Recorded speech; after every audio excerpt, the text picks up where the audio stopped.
Bangarang. Vous écoutez Yeti Radio.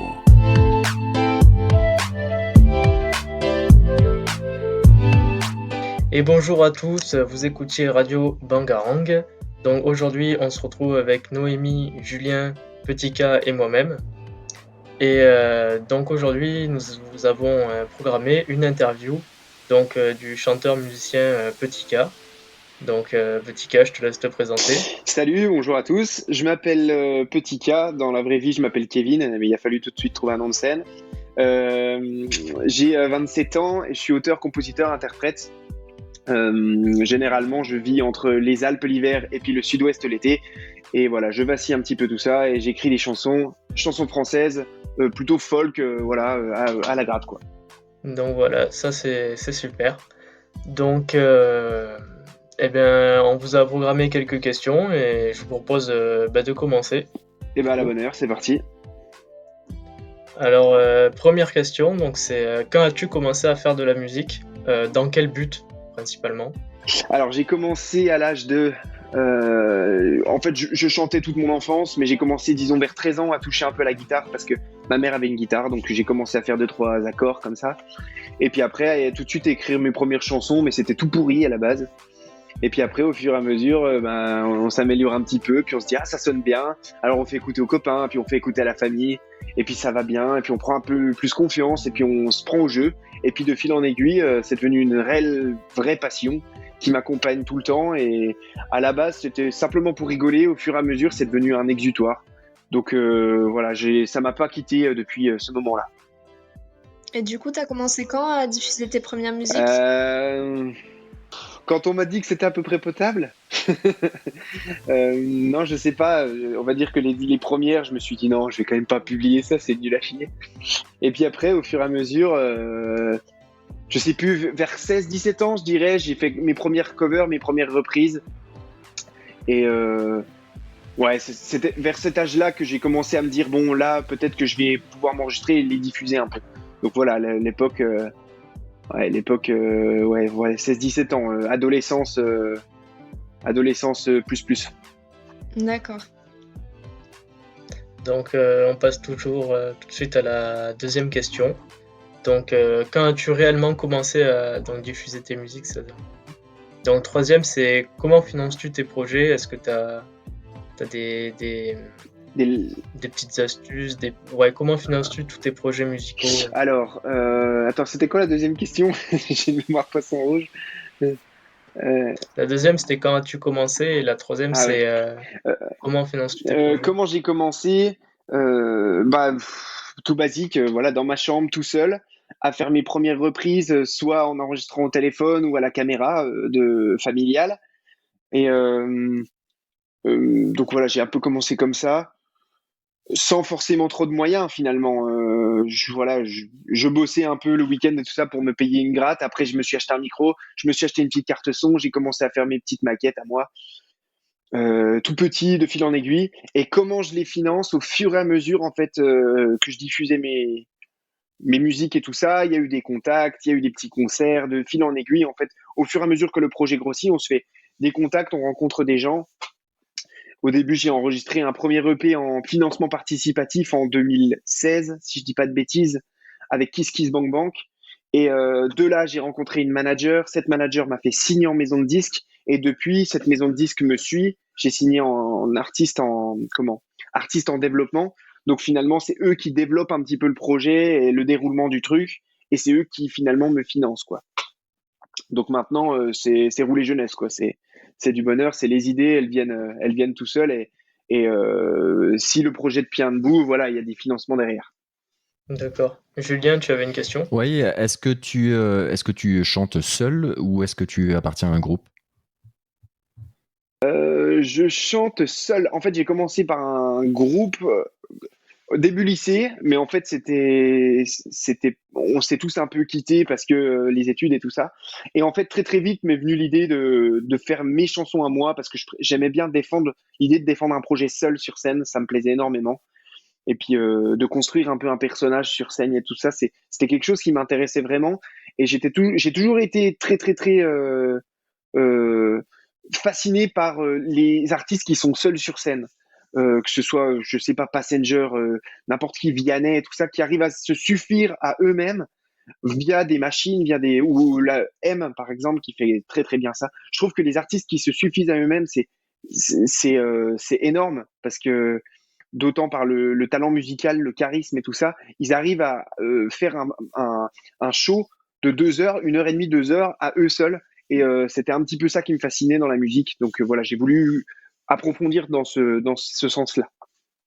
Ok. D'accord. Du coup, t'as dit que t'avais commencé très jeune la musique. Tu te souviens ou pas de ce qui t'a donné envie de commencer une carrière musicale ou de rien que de chanter? La musique elle-même, je sais pas comment dire, je sais pas quand on écoutait des musiques, enfin des CD dans la voiture ou voilà, on sent si on a des atomes crochus si on a cette fibre là ou pas. Moi, je sais que ça m'emportait tout de suite. J'avais envie de chanter. Je prenais une raquette de tennis à l'âge de 5-6 ans pour faire semblant d'être sur scène avec une guitare. C'était un truc qui était un peu intuitif, je sais pas comment. Mais sans trop l'expliquer, en fait, je faisais ça parce que j'aimais ça. Je regardais les clips à la télé, ça me fascinait. Euh, il n'y a pas trop d'explications à ça. J'aimais ça. Donc voilà, assez vite, je me suis dirigé vers ça, mais sans forcément y croire de manière professionnelle. C'était simplement des atomes crochus. Quelqu'un qui aime bien la photo, il achète un appareil photo et il prend des photos. Quelqu'un qui aime bien la vidéo, pareil, faire des films, bah, il achète une caméra, il filme. Bah, moi, c'était un peu ça. C'était cette idée de j'aime bien, je vais essayer de faire pareil. Et c'est qui les influences, du coup, enfin, les chanteurs, les artistes qui t'ont donné envie de chanter au début? Euh, Dans ma famille, on écoutait énormément de chansons françaises. Donc, c'était du Souchon, Cabrel, Brassens, Brel, donc un peu les classiques. Euh, et ensuite, moi, avec l'ère d'Internet et compagnie, j'ai pu découvrir énormément cette nouvelle vague de chansons françaises. Voilà, Vianney, Boulevard Désert, j'en passe, Grand Corps Malade, les rappeurs, un peu Oxmo Puccino, MC Solar. Enfin, tous ceux qui manient la langue française, moi, ça me fascinait. Donc, du coup, j'ai construit un peu mes playlists comme ça. Et j'ai aussi beaucoup puisé d'inspiration dans les artistes anglo-saxons ou australiens. C'est plutôt dans l'état d'esprit et tout ça. Australien, Xavier Rudd, John Butler, Angus et Julia Stone. Ces mélodies un peu d'ailleurs qui nous donnent envie un peu de voyager, tout ça. En France, on avait Cocoon où j'étais fan. C'était, je pense, le premier album qui m'a réellement donné envie de faire de la musique. Donc voilà, je puisais entre les paroles de la chanson française et puis cet état d'esprit un peu folk, évasif en fait de la folk australienne, la folk canadienne, britannique et compagnie. Euh, Est-ce que tu as une idée déjà en tête d'une future chanson que tu vas écrire ou pas encore? Est-ce que tu as déjà réfléchi à un futur Bah, projet? j'écris tout le temps en fait. Donc c'est quelque chose, il y a Ouais. toujours un petit calepin ou directement dans Notes sur le téléphone.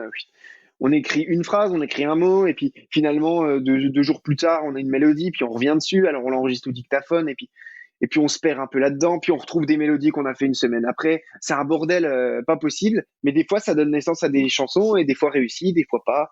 Et c'est un peu les aléas du truc, mais c'est ce qui fait son charme aussi.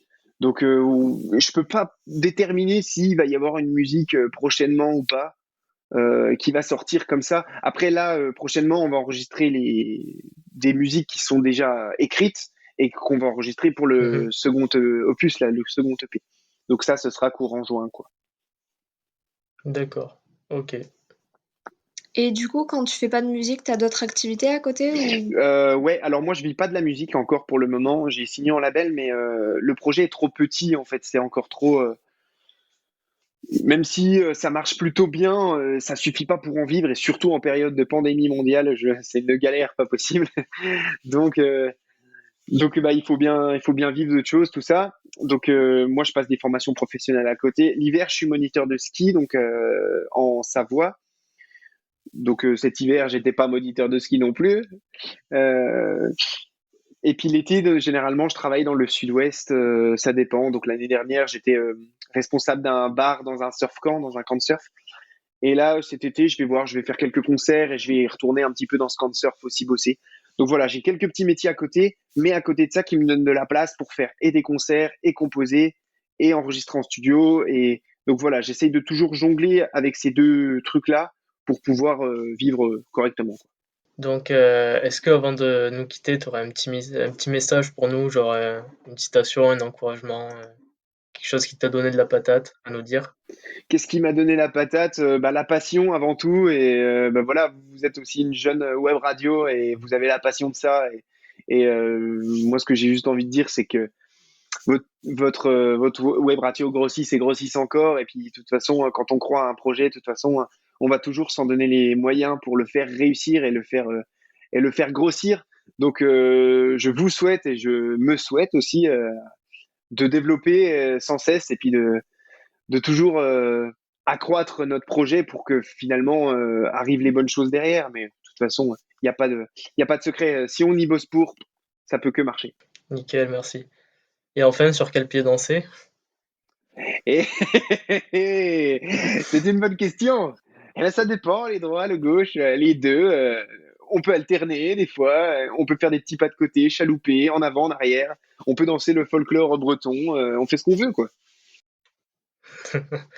Et voilà, petit clin d'œil. Si on veut t'écouter, comment on fait? Alors, je suis disponible sur toutes les plateformes, Deezer, Spotify, Apple Music et compagnie. Les clips sont disponibles sur YouTube. Ça peut passer un peu en radio aussi. Il y a quelques radios qui me suivent et qui diffusent un peu les titres. Vous pouvez m'écouter aussi dans les Castorama, les Decathlon et les McDonald's. J'ai appris que j'étais entré en playlist. Ça, c'est incroyable. Le bonheur. Et sinon, voilà, là, normalement, si tout se va bien, je sors un dernier titre qui va boucler un chapitre d'un EP4. Je sors ce prochain titre le fin mai, là, 28 mai. Donc, c'est tout proche. Et ensuite, on va repartir D'accord. sur un EP2 dont les prémices devraient arriver courant septembre-octobre, là. Donc voilà, tout s'enchaîne. Donc vous devriez. Et puis il y a quelques petites surprises aussi, notamment des featuring avec d'autres artistes qui devraient arriver courant juin aussi. D'accord, super. Bon, très bien. Bon, ben, merci à toi, petit gars, pour être dans notre émission. C'est très gentil à toi. C'est normal, merci à vous. Oui, merci beaucoup. Merci à vous, et puis Ouais. force à vous pour la suite. Ouais, merci à Merci. toi, merci beaucoup. Bon, ben, vous aviez écouté Radio Bangarang. On se retrouve prochainement pour une future émission. Merci de nous avoir écoutés. Ciao, ciao. Bangarang. Vous écoutez Yeti Radio.